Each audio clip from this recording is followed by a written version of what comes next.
បាទឥឡូវយើងចូលមកដល់ unit 2 បាទ unit នេះយើងបកទៅចំពុកបាទចំពុក2ហើយមេរៀនដែលយើងត្រូវរៀនគឺពាក់ព័ន្ធនឹង events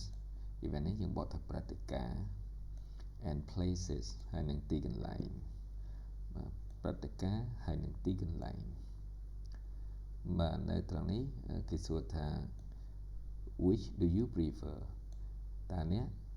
ចូលចិត្តមួយណាជាងពាក្យថា prefer គឺចូលចិត្តជាងនៅពេលសំណួរសួរថា which do you prefer តើអ្នកចូលចិត្តមួយណាជាង rock concert or a soccer games តើអ្នកចូលចិត្ត rock concert ជាងឬក៏ចូលចិត្ត soccer game ជាង soccer game ហ្នឹងគឺសំដៅលើកីឡាបាល់ទាត់បាទប៉ុន្តែនៅអាមេរិកគេប្រើពាក្យថា soccer គេអត់ប្រើ football ទេ football សំដៅទៅលើកីឡាបាល់ឱបមិនមែនកីឡាបាល់ទាត់ទេសម្រាប់ប្រជាជនអាមេរិក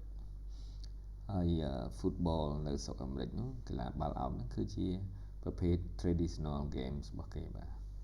ជាកីឡាប្រពៃណីរបស់គេដែរហើយយើងមានស្ត្រីពីរនាក់ដែលគាត់ឆ្លើយស្ត្រីទី1ថា I prefer rock concert ខ្ញុំចូលចិត្តតន្ត្រី rock ជាង I never go to soccer games ខ្ញុំមិនដាល់ទៅមើលការប្រកួតបាល់ទាត់នោះទេខាងនេះវិញគឺ me ចំពោះខ្ញុំឬ I prefer soccer games ខ្ញុំចូលចិត្តមើលកីឡាបាល់ទាត់ជាងបើនៅក្នុង unit 2 នេះគឺបែងចែកទៅជា4 lesson បាទមាន4មេរៀនដែលមេរៀនទី1យើងនឹងពិភាក្សាអំពី invite someone to an event អញ្ជើញអ្នកណាម្នាក់ទៅក្នុងព្រឹត្តិការណ៍អ្វីមួយហើយ lesson 2មេរៀនទី2គឺ give direction to a place គឺចង្អុលបង្ហាញពីទីតាំង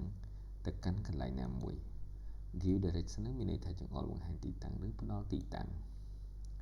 lesson 3មេរៀនទី3គឺ talk about musical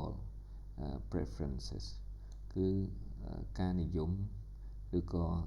ពាក្យ preferences ហ្នឹងមកពាក្យថា prefer ហ្នឹងឯងតែ prefer ជាកិរិយាសព្ទចំណែកពាក្យថា preferences ហ្នឹងគឺជានាមរបស់វាបាទអញ្ចឹងគឺនិយាយអំពីការ